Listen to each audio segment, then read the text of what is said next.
வெறும் 1000 ரூபாய் வச்சு ஃப்ரெண்ட்ஸ் உங்களால 187,63,47,183 ரூபாய் எப்படி சம்பாதிக்கிறதுன்னு நீங்க தெரிஞ்சுக்கணும்னா இந்த வீடியோவை நீங்க ஸ்கிப் பண்ணாம பாருங்க. ஏன்னா இந்த வீடியோவோட எண்ட்ல வித் ப்ரூஃபோட இதுக்கான கால்குலேஷன் நாம தெரிஞ்சுக்கலாம். எனிவேஸ், உங்களுக்கு தெரியுமா, ஜிம் சைமன்ஸ் வாரன் பஃபெட்டை விட 3 மடங்கு அதிகமான ரிட்டர்ன்ஸ் எடுத்தாரு, அதுவும் 30 வருஷத்துக்குள்ள. ஆனாலும் இவரோட வெல்த் வாரன் பஃபெட்டை விட கம்மியா இருக்கு. பீட்டர் தைல் வாரன் பஃபெட்டை விட ஆல்மோஸ்ட் 5 மடங்கு ரிட்டர்ன் எடுத்தாரு, அதுவும் 22 வருஷத்துக்குள்ள. ஆனா இவரோட வெல்த்தும் வாரன் பஃபெட்டை விட கம்மியா இருக்கு. ஆனா ஏன் இப்படி நடந்துச்சுன்னு உங்களுக்கு தெரியுமா? ஏன்னா வாரன் பஃபெட் சின்ன வயசுலயே இந்த காம்பவுண்டிங்னா என்னன்னு தெரிஞ்சு வச்சிருந்தாரு. அப்படி உங்களுக்கு காம்பவுண்டிங்னா என்ன, எப்படி யூஸ் பண்றதுன்னு தெரியலனா 843 காம்பவுண்டிங் ரூலை பத்தின இந்த வீடியோவை செக் பண்ணி பாருங்க. அண்ட் நம்ம வாரன் பஃபெட் காசு சம்பாதிக்கிறது அப்படின்றது இந்த 3 விஷயத்துல டிபெண்ட் ஆகிருக்குன்னு நினைச்சாரு. அதுல நம்பர் 1 பிரின்சிபல் அமௌண்ட் P, அதாவது காசு சம்பாதிக்கிறதுக்கு உங்ககிட்ட எவ்வளவு காசு இருக்கு.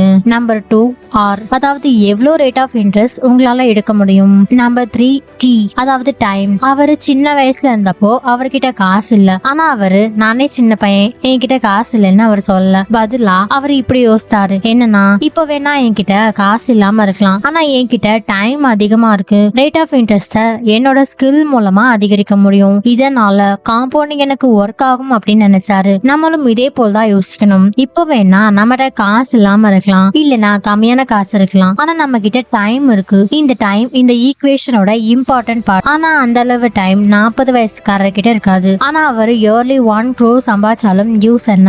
அதனால நம்ம இந்த வீடியோல நம்மளுடைய முதல் 1000 ரூபாய எதுல எப்படி இன்வெஸ்ட் பண்றதுன்னு டீடைலா பார்க்க போறோம். பிஃபோர் தட், நீங்க வெல்ஸ்டெக் சேனல்ல வர இந்த மாதிரியான யூஸ்ஃபுல்லான பினான்சியல் வீடியோஸ் நீங்க மிஸ் பண்ணாம இருக்க மறக்காம சப்ஸ்கிரைப் பண்ணிக்கோங்க. 1000 ரூபான்றது உங்களோட லைஃபை எப்படி மாத்தும் அப்படின்றத, அதோட இம்பார்ட்டன்ஸ் என்னன்னு நீங்க புரிஞ்சுக்கணும்னா இப்ப நம்ம இமேஜின் பண்ணிக்கலாம், உங்ககிட்டயும் உங்க பெஸ்ட் ஃப்ரெண்டையும் 1000 ரூபாய் இருக்குதுன்னு. உங்க பெஸ்ட் ஃப்ரெண்ட் என்ஜாய் பண்றாரு நல்லா, நெட்ஃபிளிக்ஸ் சப்ஸ்கிரிப்ஷன், மூவி அப்படின்னு. ஏன்னா பிரசன்ட்ல வாழணும் அப்படின்னு அவர் நினைக்கிறாரு. 1000 ரூபாய்ல என்ன ஆயிர போகுது, ஃபியூச்சர்ல எனக்கு லட்சக்கணக்கான சேலரி வந்தாலும் வரலாம் அப்படின்னு நினைக்கிறாரு. ஆனா நீங்க இன்டெலிஜென்ட், நீங்க ஃபியூச்சர் பத்தி யோசிக்கிற ஒரு பர்சன். அண்ட் உங்களுக்கு தெரியும் காம்பவுண்டிங்னா என்ன அப்படின்னு. நீங்க பண்ற இன்வெஸ்ட்மெண்ட்ல இன்ட்ரெஸ்ட் மேல இன்ட்ரெஸ்ட் கிடைக்கிறப்போ சின்ன அமௌண்ட் கூட பெருசாகிரும் அப்படின்றது உங்களுக்கு தெரியும். ஆனா இன்வெஸ்ட் எங்க பண்றது, இதுதான் உங்களுடைய மேஜர் டவுட்டா இருக்கு. லெட்ஸ் சே நிஃப்டி 50ல 20 வயசுல இருந்து 50 வயசு வரை நீங்க காசை இன்வெஸ்ட் பண்ணிட்டு வரீங்க. அப்போ 30 வருஷம் அப்புறம், அதாவது உங்களுடைய 50வது வயசுல உங்கள்கிட்ட 60 லட்சம் எக்ஸ்ட்ரா கேஷ் இருக்கும். ஆனா 30 வருஷத்துல 3,60,000 ரூபாய் தான் நீங்க இன்வெஸ்ட் பண்ணிருப்பீங்க, அதுவும் மந்த்லி இன்ஸ்டால்மெண்ட்ல. இதோட கால்குலேஷன் இதுதான். இதுல நம்ம 15% ரேட் ஆஃப் இன்ட்ரெஸ்ட் போட்டிருக்கோம். 15% இன்ட்ரெஸ்ட்கான ரியல் டேட்டா தான் அது. சரி, அடுத்தது உங்களுக்கு கிடைக்கிற 60 lakhs அப்படின்றது எக்ஸ்ட்ரா அமௌண்ட். இது இல்லாம இன்னும் அதிகமா நம்ம காசு இன்வெஸ்ட் பண்ணிருந்தோம்னா இந்த அமௌண்ட் இன்னும் அதிகமா இருக்கும். சரி, இப்ப பாக்கலாம் வாங்க உங்க பெஸ்ட் ஃப்ரெண்ட் வாழ்க்கையில என்ன நடந்துச்சு அப்படின்னு. அவருக்கு இந்த யோசனை 30 வயசுல தான் வருது. அதனால உங்களை விட அதிகமா 3000 ரூபாய ஒவ்வொரு மாசம் இன்வெஸ்ட் பண்றாருன்னு வச்சுப்போம். ஆனாலும் அவர்கிட்ட 17 லட்சம் ரூபாய் உங்களை விட கம்மியா இருக்கும். அதாவது வெறும் 43 லட்சம் தான் அவர்கிட்ட இருக்கும். இதுதான் உங்க ஃப்ரெண்டோட இன்வெஸ்ட்மெண்ட் கால்குலேட்டரா இருக்கும். இத பார்த்துட்டு உங்கள யாரு இதுக்கு இம்ப்ரெஸ் ஆகிருப்பீங்களோ அவங்க யோசிப்பீங்க, வா இது நல்ல ரிட்டர்ன் தான், ஆனா இந்த ரிட்டர்ன் நமக்கு எங்க இருந்து கிடைக்கும் அப்படின்னு. சோ நம்மள மோஸ்ட்லி பல பேருக்கு தெரியும் நிஃப்டி 50 இண்டெக்ஸ் ஃபண்ட் இருக்குது அப்படின்னு. இந்த ஃபண்டால நமக்கு ஆன் அண்ட் ஆவரேஜ் 15% ரிட்டர்ன்ஸ் தர முடியும். இத பத்தி இன்னும் அதிகமா நீங்க தெரிஞ்சுக்கணும் அப்படின்னு நினைச்சீங்கன்னா மறக்காம கமெண்ட்ல சொல்லுங்க. இத பத்தி டீடைலான ஒரு வீடியோ ரெடி பண்றோம். அப்போ இப்ப நமக்கு ஒரு டவுட் வரும், மேக்ஸிமம் நமக்கு இதுல இருந்து நல்ல ரிட்டர்ன்ஸ் வருது அப்படின்னா ஏன் மேக்ஸிமமான ஆளுங்க எல்லாரும் எஸ்ஐபியை கண்டினியூ பண்ண மாட்டாங்க அப்படின்ற டவுட் வந்திருக்கும். அதுக்கான ரீசன்ஸ் தான் என்னன்னு நாம தெரிஞ்சுக்கலாம். இப்போ ரீசன் நம்பர் 1, மேக்ஸிமமான ஆளுங்க இங்க என்ன யோசிப்பாங்கன்னா, ஒவ்வொரு மாசமும் என்னால காசை இன்வெஸ்ட் பண்ண முடியாம போயிட்டா என்ன ஆகும், எஸ்ஐபியை கண்டினியூ பண்ணாம போயிட்டா என்ன ஆகும். எஸ்ஐபினா என்னன்னு உங்களுக்கு தெரிஞ்சுக்கலாம். தெரியலனா ஒண்ணும் இல்ல, சிஸ்டமேட்டிக் இன்வெஸ்ட்மெண்ட் பிளான தான் நாம எஸ்ஐபின்னு சொல்றோம். இதுல நம்ம ஒவ்வொரு மாசமும் காசை இன்வெஸ்ட் பண்றோம். இது லோனோட இஎம்ஐ கிடையாது. இதை கட்டாம போயிட்டா பேங்க் காரங்க நம்ம மேல கேஸ் எல்லாம் போட மாட்டாங்க. அதனாலதான் எஸ்ஐபியை பார்த்து பயப்பட வேண்டியது கிடையாது. அப்படி நம்ம விரும்பினா எப்பனாலும் நம்மளுடைய எஸ்ஐபி நாம நிறுத்தலாம். இன்னொன்னு, இதுல அதிகமா காசு போடலாம், இல்ல கம்மியான காசு கூட போடலாம். ஈவன் காசு நீங்க வெளியே கூட எடுக்கலாம். நம்ம மேல யாரும் கேஸ்லாம் போட மாட்டாங்க. அதுக்கு இதுதான் ரீசன் நம்பர் 1 இருக்கு. அண்ட் ரெண்டாவது ரீசன் என்ன இருக்குதுன்னா, ஏன் எஸ்ஐபிய மேக்சிமமான ஆளுங்க நிறுத்துறாங்கன்னா அதுக்கு ரீசன் அப்படின்றது இந்த வால்டாரிட்டி, அதாவது மார்க்கெட்ல வர அப்ஸ் அண்ட் டவுன்ஸ். இத மக்கள் ரிஸ்க் அப்படின்னு புரிஞ்சுக்கிறாங்க.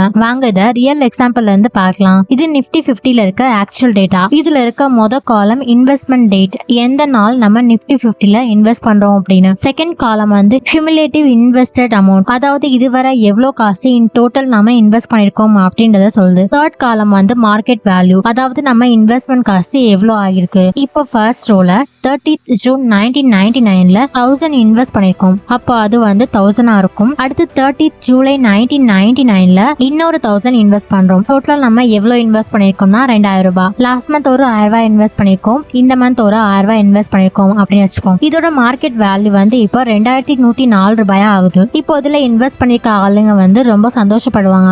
நம்ம இன்வெஸ்ட் பண்ண 2000 ரூபாய் 2104 ரூபாயா ஆகிடுச்சுன்னு, நம்மளோட காசு அதிகரிக்குது அப்படின்னு குதிக்கும். 104 ரூபாய் ஒரு மாசத்துலயே நமக்கு எக்ஸ்ட்ராவா கிடைச்சிருச்சு. அதுக்கு அர்த்தம் 5.2% இன்ட்ரெஸ்ட் ரேட் நாம 2 monthsலயே ஏர்ன் பண்ணிட்டோம். அதாவது வருஷத்துக்கு 30% கிட்டத்தட்ட. ரொம்ப குதிக்க ஆரம்பிச்சிடுவோம். ஆனா இது ரியாலிட்டி இல்ல. அடுத்து என்ன ஆச்சுன்னு பார்க்கலாம். நம்ம இன்வெஸ்ட்மெண்டோட 3 மாசத்துல 3000 ரூபாய் இன்வெஸ்ட் பண்ணிருப்போம் அண்ட் இது வந்து 3287 ரூபாயா ஆகிடுச்சு. 4th மந்த் நம்ம இன்வெஸ்ட்மெண்ட் 4266 ரூபாயா ஆகிடுச்சு. இதுவரை எல்லாம் சரியா போயிட்டு இருக்கு. ஆனா 5th மந்த் நம்ம டோட்டலா 5000 இன்வெஸ்ட் பண்ணிருக்கோம், ஆனா அது இப்போ 4834 ரூபாயா ஆகிருக்கு. இப்போ சொல்லுவீங்க என்னடா லாஸ் ஆயிடுச்சு அப்படின்னு. இப்போ இந்த தியரி மேல உங்களுக்கு டவுட் வர ஸ்டார்ட் ஆயிடும். ஆனா திரும்பவும் 14th 15th 16thல உங்க இன்வெஸ்ட்மெண்ட் வேல்யூ கம்மியா இருக்கு. இப்போ யோசிப்பீங்க ஒரு வருஷம் ஆயிடுச்சு, 14th மந்த் ஆச்சு, இதுக்கு பதிலா நம்ம பேங்க்ல FDல போட்டிருக்கலாம் அப்படின்னு. இந்த விஷயம் போயிட்டே இருக்கும். இதுதான் வால்டாலிட்டி அப்படின்னு சொல்லுவாங்க.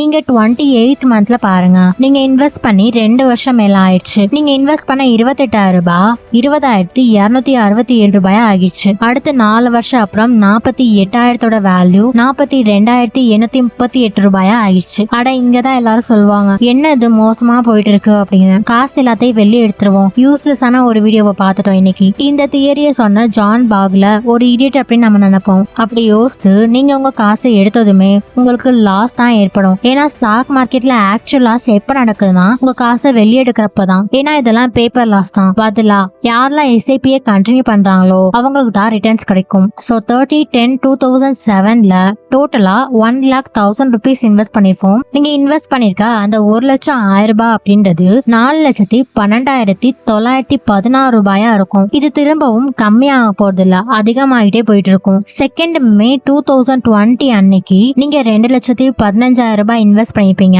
ஆனா இப்போ உங்களோட டோட்டல் அமௌண்ட் என்னவா ஆகிருக்கும்னா 9,29,510 ரூபாயா ஆகிருக்கும். அண்ட் ஃபைனலி 2021 வரை நம்ம பார்த்தோம்னா 2,60,000 ரூபாய் யாரெல்லாம் இன்வெஸ்ட் பண்ணிருந்தாங்களோ அவங்களுக்கு 8,500 சம்திங் கிடைச்சிருக்கும். சோ ஃப்ரெண்ட்ஸ், இந்த ஒரு ரியல் எக்ஸாம்பிள் நாம பார்த்ததுல இருந்து இந்த வால்டாலிட்டி அப்படின்ற ரீசனால தான் யாரும் இன்வெஸ்ட் பண்ண மாட்டாங்க. இதனாலதான் வாரன் பஃபெட் சொல்றாரு, whenever I buy stock I assume market is closed for next 5 years. அதாவது நான் ஒரு கம்பெனியோட ஸ்டாக்ஸை வாங்குறப்போ இதுதான் அஷ்யூம் பண்ணிப்பேன், அதாவது மார்க்கெட் அடுத்த 5 வருஷத்துக்கு மூடி இருக்கு அப்படின்னு. ஏன்னா அவருக்கு தெரியும் ஷேர்ஸ் வேல்யூ அப்படின்றது அதிகமாகும் கம்மியாகும் அப்படின்னு. அண்ட் வால்டாலிட்டி தான் ஷேர் மார்க்கெட்டோட ஒரு நேச்சர். ஐ நோ நம்மள பல பேர் ட்ரீமர்ஸா இருப்போம். நீங்க யோசிப்பீங்க அட 18 லட்சம் ரூபாய் ஒரு பெரிய அமௌண்டே கிடையாது அப்படின்னு. ஆனா நீங்க ஒவ்வொரு மாசமும் இன்வெஸ்ட் பண்ணிருக்கிறது வெறும் 1000 ரூபாய் தான். அப்புறம் இன்னும் நீங்க அதிகமா இன்வெஸ்ட் பண்ணீங்கன்னா எக்ஸ்போனென்ஷியலி growth அப்படின்றதும் அதிகமா இருக்கும். எனிவேஸ், வாரன் பஃபெட் அவரோட ஃபர்ஸ்ட் இன்வெஸ்ட்மெண்ட்டை 11 வயசுலயே ஸ்டார்ட் பண்ணிட்டாரு. நீங்க உங்களோட இன்வெஸ்ட்மெண்ட்டை எந்த வயசுல ஸ்டார்ட் பண்ணீங்க அண்ட் எப்ப ஸ்டார்ட் பண்ண போறீங்க?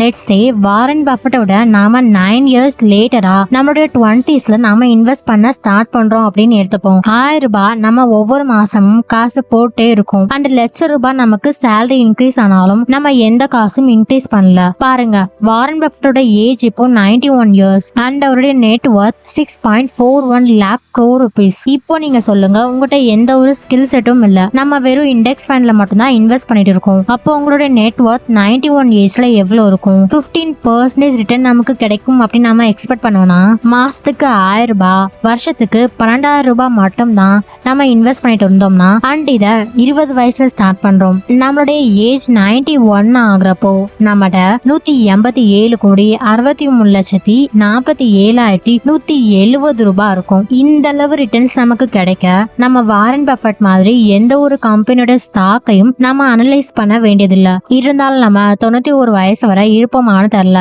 இப்போ சொல்லுங்க, நீங்க உங்களை வாரன் பஃபட் கூட கம்பேர் பண்றீங்க. அவரோட ஏஜ்ல ரிட்டர்ன்ஸ் எடுக்கிறதுக்கான பேஷன்ஸ் நம்மகிட்ட இல்ல. இந்த வீடியோவோட சம்மரி நாம பார்த்தோம்னா, ஃப்ரெண்ட்ஸ், நம்ம கிட்ட காசு இல்லைனாலும் பிரச்சனை இல்ல. நம்ம கிட்ட காம்பவுண்டிங்கோட மேஜிக்கல் எலமெண்ட்ஸ் ஆன 2 விஷயம் இருக்கு. ஒன்னு rate of interest and time நிறைய இருக்கு. இந்த காம்பவுண்டிங்க பத்தி இன்னும் அதிகமா தெரிஞ்சுக்கணும் அப்படின்னு நினைச்சீங்கன்னா நம்ம சேனல்ல இத பத்தி ஒரு வீடியோ போட்டிருக்கோம். அதை மறக்காம செக் பண்ணி பாருங்க. அதுக்கப்புறம் பீப்புள் சே இந்த சிப்ல இன்வெஸ்ட்மெண்ட்டை கண்டினியூ பண்ண முடியல அப்படின்னா ரீசன் நம்பர் 1, சிப் வந்து பேங்கோட இஎம்ஐ லோன் மாதிரி கிடையாது. அதை யூஸ் பண்ணலனா நம்ம மேல கேஸ் எதுவும் வராது. அண்ட் ரீசன் நம்பர் 2, மார்க்கெட்டோட வால்டாலிட்டி, அதாவது மார்க்கெட்டோட அப்ஸ் அண்ட் டவுன்ஸ். இதனாலதான் பெரும்பாலான ஆட்கள் வந்து சிப்பை வந்து கண்டினியூ பண்ண மாட்டாங்க. நீங்க 1000 ரூபாய் இல்லைனாலும் உங்களுடைய இன்வெஸ்ட்மெண்ட்டை வெறும் 500 ரூபாயில இருந்து எப்படி ஸ்டார்ட் பண்ணது அப்படின்னு தெரிஞ்சுக்கணும்னா இந்த வீடியோவை மறக்காம செக் பண்ணி பாருங்க. சோ உங்களுடைய இந்த 1000 ரூபாயை எங்க இன்வெஸ்ட் பண்ணலாம் அப்படின்ற இந்த வீடியோ அப்படின்றது உங்களுக்கு ரொம்ப ஹெல்ப்ஃபுல்லா இருந்திருக்கும் அப்படின்னு நாங்க நினைக்கிறோம். சோ இது போல யூஸ்ஃபுல்லான பினான்சியல் வீடியோஸ் நீங்க பாக்குறதுக்கு மறக்காம வெல்ஸ்டெக் சேனலை சப்ஸ்கிரைப் பண்ணிக்கோங்க.